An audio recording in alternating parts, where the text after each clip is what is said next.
বন্ধুরা, আমরা পার্ট 5 এবং 6 এ দেখতে পারছিলাম যে রৌদ্রগুলোর টুর্নামেন্ট খেলতে যাওয়ার সময় রোস্টেড গেমিং এবং দারা গেমিং এ ধরে গ্রামবাসীরা জোর করে বিয়ে দিতেছিল। আর তারপরে ঘটে যায় অলৌকিক ঘটনা। রোস্টেড গেমিং চ্যাম্পিয়ন হওয়ার জন্য সেখান থেকে পালিয়ে যেতে শুরু করে। তারপর এই পুতুলটি আর পিহুর মধ্যে অনেক ভয়ঙ্কর একটা যুদ্ধ হয়। পিহুর শক্তি সব ওই পুতুলটি কেড়ে নেয়। তারপর পিহু অনেক বেশি মন খারাপ করে তার ভাইয়াকে ডাকতে শুরু করে।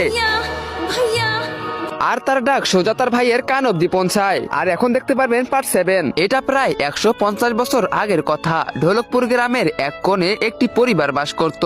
সেই পরিবারে ছিল 4 জন। পিহু এবং তার বড় ভাই সাহুর এবং তাদের বাবা মা সহ 4 জনই থাকতো। একদিন সকালে পিহু আর সাহুর বাড়ির বাইরে খেলছিল এবং ভিতরে তাদের মা রান্নাঘরে রান্না করছিলেন। তিনি কিছুটা তাড়াহুড়া করছিলেন। আর তখনই হঠাৎ করে তার কাপড়ে আগুন লেগে যায় এবং তিনি অনেক জোরে চিৎকার করছিলেন। পিহু আর সাহুর মায়ের চিৎকার শুনে দৌড়ে ভিতরে আসে এবং মাকে জ্বলতে দেখে তারা অনেক জোরে চিৎকার করে ওঠে, বাবা জলদি আসো, বাবা কই তুমি। তাদের চিৎকার শুনে জলদি করে বাবা নিচে আসে। আর যখনই তার মাকে বাঁচানোর জন্য হাত বাড়িয়ে দেয় তখনই তার গায়েও আগুন লেগে যায় এবং মাত্র কয়েক সেকেন্ডের মধ্যে দুজনেই পুরে ছাই হয়ে যান। পিহু আর সাহুর শুধু চেয়ে চেয়ে দেখলো, মনে হলো যেন তাদের পুরো পৃথিবীটাই শেষ হয়ে গেছে।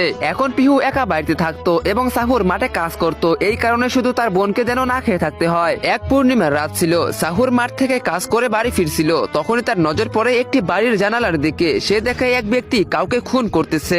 এটি দেখা মাত্রই সাহুরের পা কাঁপতে শুরু করে এবং সে যেমনি পিছনে ফেরে দেখে আরেকজন লোক হাতে একটা অস্ত্র নিয়ে তার পিছনে দাঁড়িয়ে আছে। সেই লোকটি কোনো কথা না বলে সাহুরের উপর আঘাত করে। এরপর গ্রামের মানুষকে জড়ো করা হয় এবং সেই লোকটি চিৎকার করে বলতে থাকে, এই ছেলেটি আমার বাড়িতে ঢুকে চুরি করছিল এবং যখন আমি বাধা দিলাম তখন আমাকেই মারার চেষ্টা করলো। এখন তোমরাই বলো ওর সাথে কি করা উচিত। এটা শুনে গ্রামবাসীরা অনেক বেশি রেগে গেল এবং চিৎকার করে বলল, একে এই গাছে জ্যান্ত উল্টো করে ঝুলিয়ে দাও। সাহুর কাকতি মিনতি করে বলে, আমি নির্দোষ, আমি কিছু করিনি। কিন্তু গ্রামের কেউ তার কোনো কথা শুনলো না। তো গাইস, এইখান থেকে শুরু হলো অভিশপ্ত শুকনো গাছের রহস্য। এরপরে কি হতে চলেছে? হ্যাঁ, এরপরে হতে চলেছে অনেক ভয়ানক কিছু। তোমরা সেটা দেখতে পারবে পার্ট 8 এ।